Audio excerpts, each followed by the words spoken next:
Hey y'all, it's Jennifer. Welcome back to my channel. Today, I am coming to you with something that I'm gonna call like a haul, but these are kind of TBR options for me because I am getting ready to go to the beach.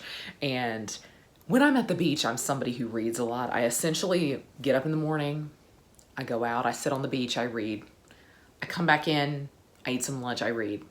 I go back out on the beach, I sit down, I read, and then I come in at night and I read. And I think this time I probably won't read as much as I have in years past just because I've been in, a massive reading slump, but also because I'm gonna carry some crafting things to do in the evening to kind of just give me some variation and not just get burnt out on reading since I have been in a slump. But I'm thinking this will also just be very, very good for me. And so since I'm going to the beach, I wanted to have some really fun things to read on hand. I'm going to vlog the experience, of course, which is what I did last year, but I realized that what takes up the most amount of time in my vlogs is actually kind of the introductory part where I tell you what I'm gonna be reading for the week, and especially in a case like this, kind of what my options are for a trip. So I decided I would make a short video kind of taking the place of that intro part of the vlog so I can just kind of instantly go into the vlog as we go to the beach. And so these are options. Not all of them are coming with me, but I have my book bag here from Book of the Month because I became a Book of the Month BFF at the end of the year, and they send you a tote bag, which is so cute because it has a pocket on the front that can literally fit a Book of the Month book in it. I wouldn't have thought that that's possible. But it is. So these are some options. I have a couple of things here that I know are not coming just because I don't know, I don't feel like the vibes are very beachy. One of those is Siren Queen, which is one of the books that I picked up from Book of the Month this month. And I am really pumped about this because I've heard that this is Evelyn Hugo with magic. And I love Evelyn Hugo. And I'm just one of those stereotypical people on BookTube who really likes Taylor Jenkins Reid, but I specifically like Evelyn Hugo, and I think looking back, Evelyn Hugo is her best book. And so anything compared to that I'm interested in, anything set in classic Hollywood I'm in. The only thing that holds me back from this is that I've tried Nevo before at least twice. I have tried kind of the tour novellas that they did, and I've also tried, I think it was a retelling of The Great Gatsby that came out last year, and I DNF'd it. So this is kind of a third time's the charm for me. And because of that, I don't think I'm gonna carry this book. And it's also really short, and I wanna save space in my bag for books that are gonna keep me entertained for longer than a morning. I'm serious. I will sit down on the beach in the morning and basically finish a book. And so this is one that is up on the docket for me, but it's just not coming with me on this trip. Another that's not coming on this trip is Within These Wicked Walls. This is a Jane Eyre retelling that's kind of a fantasy retelling, but also I think has shades of horror in it, which I think makes sense when you're gonna retell Jane Eyre to have a little bit of something horrific in it. And so I think this is one I want to save until a little bit closer to Victober. And I just want to read several Jane Eyre retellings and kind of do a comparison of them.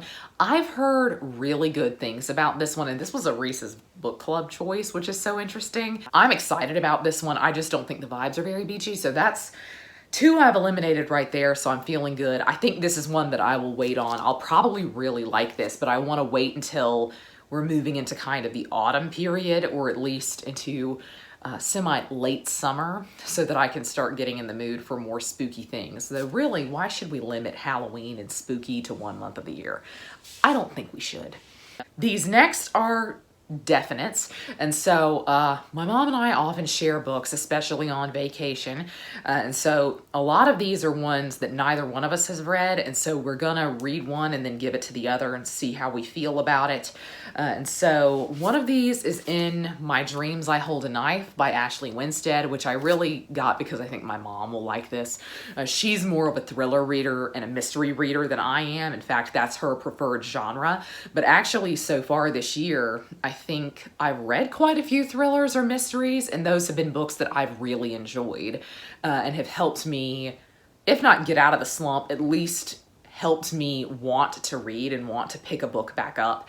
And this is one that I think has kind of a dark academia vibe, which really has me intrigued. It's set at a college. I think people are coming back for a college reunion. Somebody died when they were in college and others have never gotten over it, I think. I don't know. I'm trying to go into this a little bit blind just because I sometimes think the blurbs on thrillers essentially tell you everything, and I would like there to be a little bit more mystery as I get into it. So this is one that's definitely coming, and I think both of us will probably enjoy this one. So this is one that I think maybe I'll pick up. Actually, I'll pick this one up first. I think that would be really, really fun, and I think it'll be a good page turner and really get me in the mood to read. We should be going through my hardcovers first so I can put them at the bottom of the bag. Okay, another book that I got from Book of the Month this month. And I have reservations about this, healthy reservations about this. But I also have a knee-jerk reaction, just instantaneously feel like I am going to love this, and that is Book of Night by Holly Black. I have read some of Holly Black before. She does not write my favorite fae, and I know that's a controversial opinion. I think for a lot of people, she is the fae writer, and I think hers are a little bit weird for me, and maybe I'm just a boring fae person, and I want you to be a little bit more human than animal or creature, as it were, and a lot of her fae books have them like having tails and horns and stuff, and I'm like, I'm not vibing it. But she does have a gift, I think, with making a dark atmosphere, and I think with building atmosphere. This is a standalone, and it's an adult novel, and I think it has actually nothing to do with the fae. This is a world where, like, your shadows, you have control over your shadow, and you can make it do things for you. A la Peter Pan, maybe, though I guess in Peter Pan, his shadow has a mind of its own. I don't know, that was a bad analogy. But this apparently has doppelgangers in it. I don't know. I do not know how large a part they play. But I desperately want to read something about an evil doppelganger. Desperately. And so I'm hoping this book has a lot of great vibes. I've heard some mixed opinions on this one already from people who got early review copies. And so I don't know if maybe this doesn't work for somebody who is normally a fan of hers. So maybe it'll work really well for me because sometimes I don't like her. Or if it is just a weird book. It has been compared to Ninth House by Leigh Bardugo. And I genuinely hated Ninth House by Leigh Bardugo, so I'm hoping that that's not what it is. I hope it's just the vibes that they're comparing there are just like a YA author stepping into the adult realm. And so I'm excited about this one. I'm gonna try it. Maybe this will actually be my first one because I'm really, really curious to see how this goes and to see how it's executed. I also have The Wolf and the Woodsman by Ava Reid, and I have been waiting to pick this up specifically because I wanted to get it and read it at the beach. I just think I'm gonna love this. And I think this is kind of fantasy romance in a way, but it's also apparently a little bit like Uprooted, which is not a book I love. But I love books that are compared to Uprooted because I love Eastern European Slavic folklore. And so I'm really excited by the idea of this. And I think this girl is supposed to be a sacrifice for her village, and she winds up having to team up with a woodsman who is kind of like a religious zealot, I think. And I just love it. Ready for it. Ready for it. I think I'm really gonna love this one, and I hope so because Ava Reid has a book coming out next month that sounds amazing, Juniper and Thorn, and so I would really like to have found a new author that I really want to get into, and I'm so happy and so refreshed that this and the Book of Night are standalones. I don't have the mental capacity. Genuinely, I don't have the mental capacity to get involved in a series right now. And so I just am happy that there are people who want to close the door on a story with one book. We need to get back to that. I do have a little YA series, a YA duology. This is The Beholder by Anna Bright, and this has been compared to The Odyssey. I think it's often pitched as The Odyssey meets The Bachelor or The Bachelorette, which I think sounds fun. Apparently it takes place on a ship, and so I saw these overstocked for like $2 or $3 each, so I went on and got the second one, which is a duology, so 2 books done, and I thought, well, At least if I like the first one, I can go on and continue into the second one, and hopefully it's fun since it is kind of at sea, or at least this first book is. So I think the beachy vibes will definitely be present. I don't know though that it's gonna be my favorite thing. I think it'll be enjoyable, but I don't think I'm gonna walk away from this series saying, oh wow, this is a new favorite YA series that I'm gonna recommend to everybody. Hopefully I'm wrong, and maybe I will feel like that. Last but not least, I am going to carry an entire YA series that I do think will become a new favorite YA series for me, and that is the Caraval trilogy, which is Caraval Legendary and Finale by Stephanie Garber, because I read Once Upon a Broken Heart at the end of last year, and I believe I in fact rated that book 5 stars. I loved it so much. I mean, words can't express how much I genuinely loved that book. And this series came before, and unfortunately that book spoiled, I think, a pretty massive plot point from this trilogy. And so I do know some of what's going to happen going into this.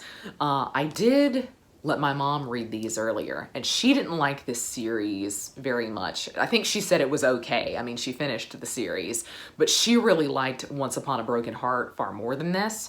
And I wonder if that's going to be the way that I feel, because I already love Once Upon a Broken Heart. I have the second book pre-ordered. I loved that so much. I mean, really. But this apparently is in like a Venice-like setting.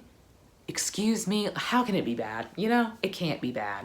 This is taking place in like a fantasy Venice during Caraval, which we're gonna assume is their version of Carnival. I don't know, I just don't think we can go wrong with that. I love Venice, and I tend to really like books that are set in Venice, even in a fantasy Venice. And so I'm intrigued by this, and I really liked her writing. I know this is her first series, and I know there was specifically a lot of hype around Caraval when it came out, and a lot of people didn't feel like it delivered on the hype, but I'm going into this with my expectations tempered, so I feel like I'm probably really gonna enjoy it. So those are all of the books that I am planning on carrying to the beach, minus the first two, Siren Queen and Within These Wicked Walls. But there is a bookstore down at the beach that I really, really love. And last year I broke bad and I got Moby Dick there. And I read Moby Dick when I was on vacation, which is insane to think about. So I don't know, I'm gonna keep my options open. That's why I wanna say these are options, and they're not necessarily books that I intend to fully get through. I don't intend to read all of these. These are just options, but sometimes I really get in a reading mood at the beach, and so I wanna make sure that I have enough. You know, it's better to have more than you need than not enough. I like to keep it very simple at the beach and very fun and quick moving, so no classics for me. Though like I said last year, I broke bad and I read Moby Dick, so really anything is possible. But I would love to know if you have read any of these, and if you are somebody who reads at the beach. Are you somebody who reads on vacation? I know some people don't. Do you have genres that you tend to prefer to pick up at the beach? Do you like to read books set on the sea? I really like to. But that's going to be all for me today. I hope you're all having a great week. Happy reading. Goodbye.